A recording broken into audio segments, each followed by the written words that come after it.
our food that we impose ourselves on this earth as a footprint is what I want to understand. And what is the key factor in footprint? Because there are many factors. The air we breathe is a footprint, the water, the space we take, and many factors like that. Oh, thank you. Come on, that's excellent.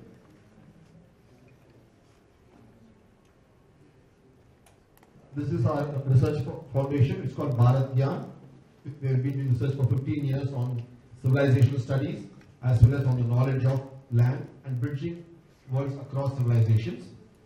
We have done research on a host of subjects, about 108 of them. One of them is on the concept of food. Okay? And vegetarianism is not a new or an alien concept to the Indian thought at all.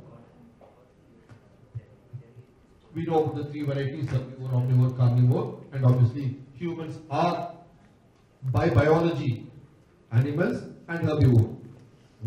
One of the national surveys done about close to 10 years back said, it's gone on the screen, over 31% of the Indian population is vegetarians by choice. And that's quite a lot to say that such a large population. And if you look at the, among the classes, if you see, Brahmins, of which I belong to also, quite a few, more than half of them are by choice, they're vegetarians. And it's not limited only to vegetarian, is not Brahminical in any sense of the word, because half of them are. Whereas if you look at Adivasis who live in the forest, they are vegetarians by choice again, by culture, by ethos, by nature. That's what amazed me when I was one of the aspects of doing the research. Look at the variety of foods they have in the forest for themselves. They have all the animals that they can eat, but again by choice they have been vegetarians. Nobody taught them to be vegetarians. They have been so for centuries, for millennia. Look at the foods that they have for them. A range of it. All the foods in the forest have to naturally offer to them. They are not educated in the way we are educated, but still they have all the foods that they want. And the other religions also, Christians, Muslims, every one of them have been vegetarians by choice. If you look at the statistics of India across the civilization, Rajasthan being 63% of the population of Rajasthan is vegetarians. It's a big state of India. It's in the northwest part of India for those who do not know about the political geography of India. And here Tamil Nadu about 8% vegetarian. So different states have a different ratios of vegetarianism. So this is a very vibrant vegetarian land, vibrant vegetarian civilization again by choice. Okay? And it says that again, as one more survey of nutrition, it says about 1/3 of the population of India is vegetarian. And it's been there so for quite some time. Many people, right from Pythagoras to Newton, and they were Tagore, Shaw, Einstein, we've got many vegetarians all over the land. And there are many handsome, sexy people also having vegetarians all across the land, different people. So vegetarian has got nothing to do with strength, and many sports cricketers in India and overseas have all been vegetarians. And one thing that struck me was the amount of contamination happens due to preparation of non-vegetarian food is amazing. It's a lot worse than all the carbon monoxide and all that we can create through. Than this is what the non-vegetarian food does. That's amazing. I think that's a telling story that we have to take across. That all the planes, then all the cars, and all the muck that we put, creating non-vegetarian food creates more muck to this planet Earth. That is a telling message that we need to take across. And the strongest of the animals in any form are all vegetarian. That's also a fact. Let's just take one or two examples I'm going to take. I'm going to take just two examples of George Bernard Shaw, one of the greatest playwrights by far in English language which you are all speaking, and he had a very nice statement to make about himself. I like the best of the statements, so that's why I put it here. There are two great Englishmen. The other is Shakespeare. That says a lot about him. Highly humble person. Humility was his strength. Okay? And pardon? Was never his strength. That okay, I'll get positively. Come on. Okay, and this is what he had to say. Animals are my friends. I don't eat them. And actually, when he was almost on his deathbed, I'm sure many of you know the stories. I'm saying for those who do not know, when he was on his deathbed, the doctors advised that he should have meat soup and other things, eggs and meat soup. But being a strict Christian, he said, no way, I will not. And instead, he called the secretary to dictate his will. That was his strength. Being on a deathbed, so You can test a person's strength when he's on his deathbed. That's why he said, I saw, he declared his will there. That shows the strength of a vegetarian. That's amazing for a person to do that 100 years back. Not now, 100 years back. Similarly, Leonardo da Vinci, one of the greatest architects, who painted the Last Supper, to Mona Lisa, to quite a few other of them. And what did he say? My body will not be a tomb for other creatures. Many people have repeated this after him in many of their own ways, including my niece in US. She made the statement once. Actually, I saw where she made the statement, and then I got to this. So it's been this. So it's been a very strong statement by many people across the world. I'm just going on to other things. The Vedas, the astrology. Actually, they compare having meat to having an adulterous relationship. That's what they do there. Gambling, adultery. So that's what the acts. So all the Vedas. There's the Bhagavad Gita, which Krishna gave to his brother-in-law Arjuna. There again he speaks about the ills of non-vegetarian food and how it. Actually, there he makes a statement. Food cooked more than 3 hours before eating is tasteless, stale, putrid, decomposed, and unclean. Your work culture, irrespective of civilization, look at this is the first thing. Annamaya kosha. The sheath of your food is of primary importance. That's how you need to look at it. What is the water we need for all this? Agriculture takes 80% of the water that's available to the world. All other things much smaller. Industry 10%, residential 10%, fishing not 10%, less. So that takes maximum water. How do we use this agriculture water? For our food, obviously. Let's see how we use it. For one vegetarian meal in the Indian concept, what we thought was we just prepared something and it comes to about 2,500 liters per day is what you need. So you may drink just 2 bottles of water. That's what 2 liters of water. But actually the footprint you leave on earth is about 2,500 liters of water per day to make your chapati, to make your rice, to make your lentils, to make your bread, your potatoes, your brinjal and a salad. So that is the impact of water that you use. That's your footprint of water on this land that you need. How much does a non-vegetarian need? For a simple non-vegetarian means 8,000 liters to 10,000 liters. That's 3 times the water. While here, so that's 3 times and more to 4 times the water that we need, which is sustainable to this land. India is fortunate to have a lot of rains. Brazil is also fortunate to have a lot of rains. Many other countries don't have rains the way these 2 lands have. So where does the water come from? Where does the footprint come from? What is the food that's sustainable to the land? That's what we need to recognize. Okay, let's see some of the popular things that people talk to: beer, wine, milk. Milk is 800. Make 1 liter of milk to clean your cow, wash the cow's udder, to maintain the cow. All those things you need 800 liters of water just for a liter of milk. So a liter of milk is not about 30 or 40 rupees, but plus 800 liters of water. That's what it is. Okay? And see how much for chicken, how much for vegetarian food, for rice. 3,600 liters of water is what we make 1 kilo of rice, or wheat, or dal, one of the lentils. And look at this for 13,000 liters for 1 kilo of meat, mutton. So look at that rate. Obviously, it's but natural that if this earth has sustained with the people, the population going to 6 billion, 7 billion, 8 billion, I don't know how many more billion will be in the next few decades. The strain is on water. No wonder we speak about water being the next big thing. Look at how much water each person consumes. So which is it better to be for the earth?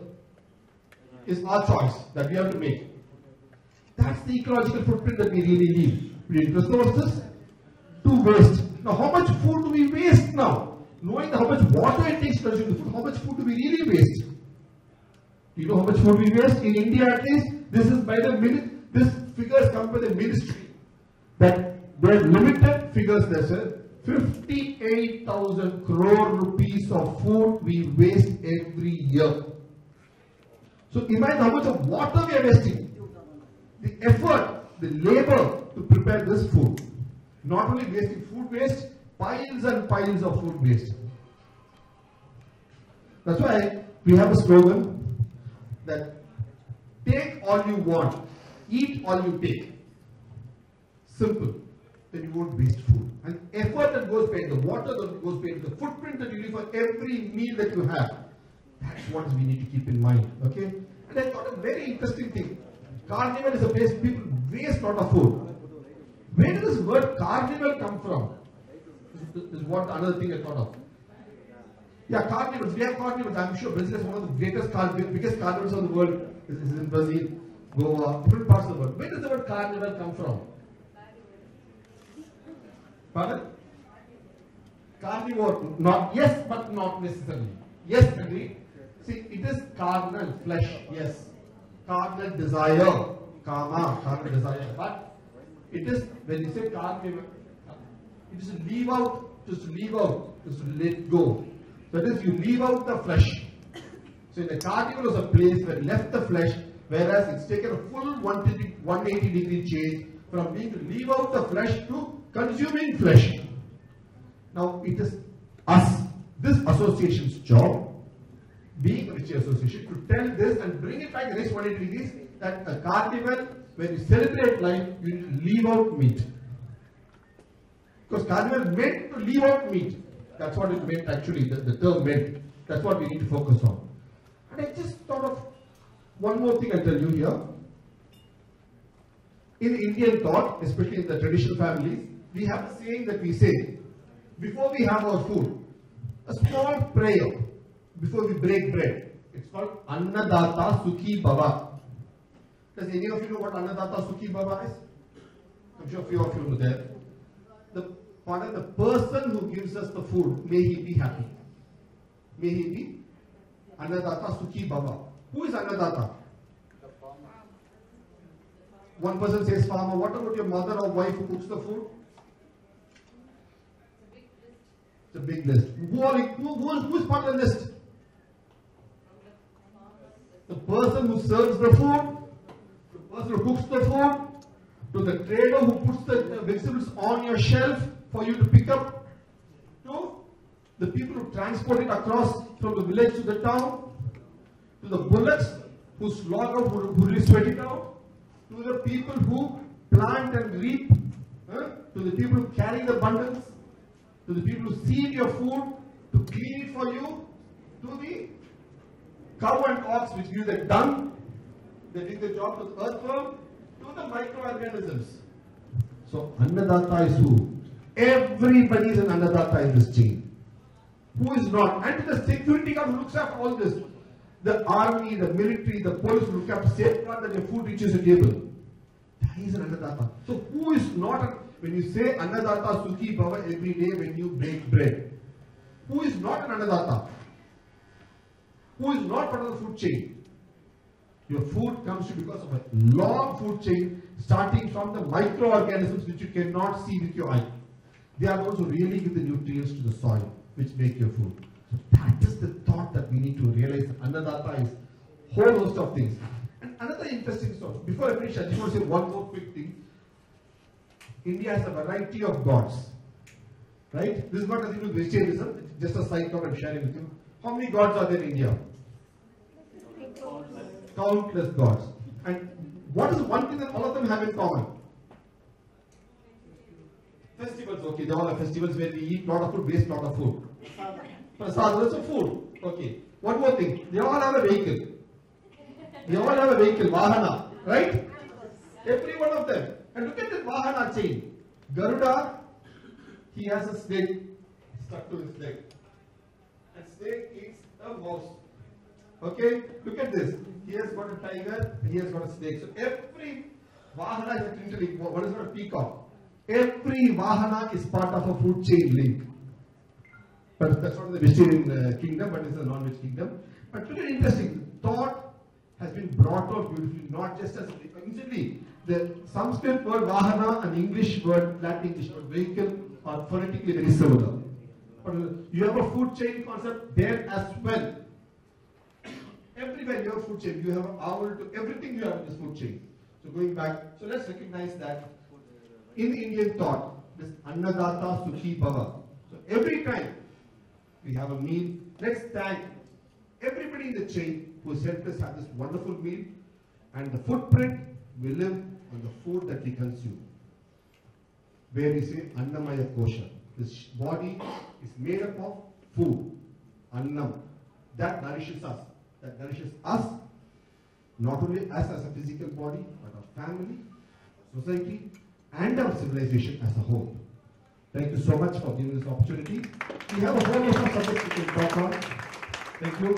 And we are available at bharatgyan.com. Those who want to contact us, we'll be happy to interact with all of you.